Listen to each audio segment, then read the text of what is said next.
Hello, in today's video I'm going to be showing you basically how some wiring blocks work.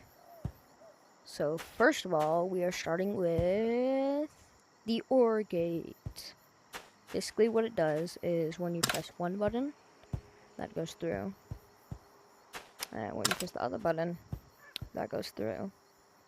And then when you press both buttons, that goes through. So basically it just connects two redstone outputs into one. So that just helps shorten some redstone builds. And this is a text broadcaster, I think it's called. So basically when you press the button, it sends a broadcast saying a message. Then, this is the AND gate. Basically when you press it, doesn't do anything, right? Nope, doesn't do anything. Wrong. So if you press the other button, and then this button, like that, it sends an output.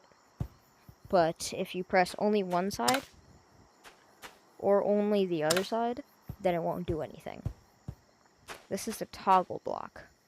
Basically what happens is, when you press it, it makes it so that one redstone input that you just had stays there forever. Unless if you press it again, which will make it turn off. And if you're like this, and the block gets removed and you don't know how to turn it off, then they also have a reset. Right there. So you can reset it. Then this is a randomizer. Basically what happens is whenever you press the button, it goes into there and decides for a 50-50 chance, just is perfectly 50-50. One here, one here. So it either goes this way or this way. Then this is the XOR latch.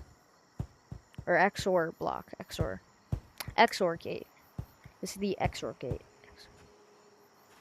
Basically what happens is when you press one button, it goes through. And you press the other button, it goes through. What happens if you press both? Well, and then this is a pretty cool one. This is called the D latch. Basically what this is like a lock. So you press the button, and oh wait, it's already locked.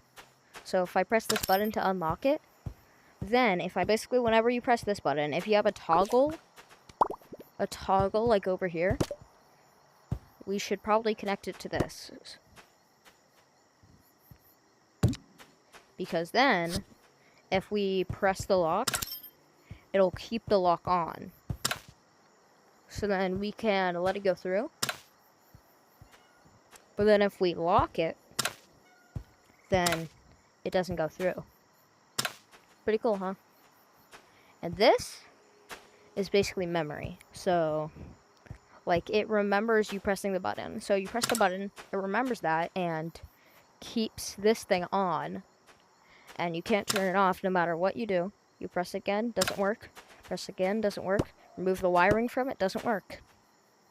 The only way to make this not work anymore is to press the reset switch, making it turn off again. And then this is the NOT gate, I think. I think this is the NOT gate. I'm pretty sure that's what it's called. So basically, it's just like a kind of reverse toggle, kind of. But it doesn't like keep the signal. Basically what happens is, you see how this is going through and there's no input to it? When you press the button, then none can go through. But when you're not pressing the button, all of it goes through. And like there's a redstone output. So basically it's just a reverse like thing. So yeah, pretty simple stuff. This is the voting block. Basically when you press it, it sends a vote. And this is yes. This is yes. This is no. If you click yes, it powers the other side of it. Then this is a power block. Basically what happens is, it just sends power out of it. Actually, yeah, you should subscribe. I was just accidentally pressing that, so I clicked no, but you should subscribe for more content. So basically, the power block just sends out power. And then these are this is a pulse extender, and this is a pulse delay. The pulse extender makes it to where this little thing travels faster. So if I were to press this, it travels so fast. Bing. All the way over there. And then once it turns off, look, it stays there for a while, and then it starts to fade off. So that makes the pulse last longer. And this is a pulse delay. What happens is when you press it, it makes a little delay to where it can't do that anymore. And these are just key dispensers. Basically what happens is when you press the button, it'll dispense a key. And this is also the same physics that apply to a item dispenser. Now, this is an item dispenser, and what it does is when you were to press the button, it would launch out whatever you were to put in it. So if I were to put this in here, it would launch out this. So it's basically just a better keyed dispenser. It's a better key dispenser, so you can put all items in it, not just keys. There's no way to get keys without the key dispenser. So we need a key dispenser to get our keys so we can put them in item dispensers if we were to put them in item dispensers. But at that point, it would just be easier to just have that there.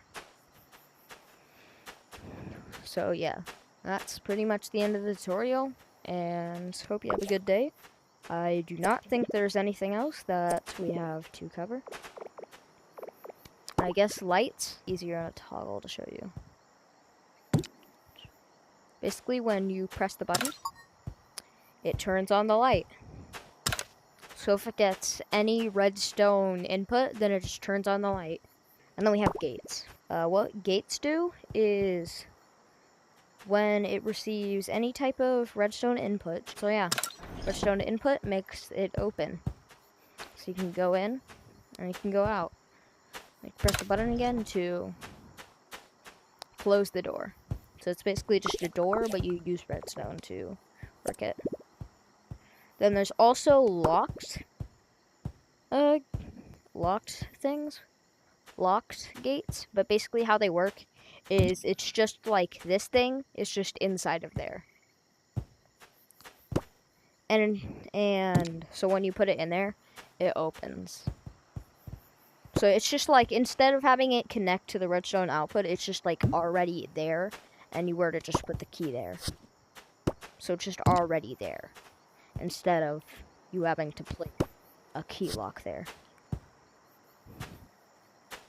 So yeah, that's basically how redstone works. Pretty much. And that's the end of the tutorial. Subscribe if you liked the video. So yeah, I would really appreciate if you were to subscribe. So, I guess that's the end of the video. Bye! I'm gonna go make a thumbnail now.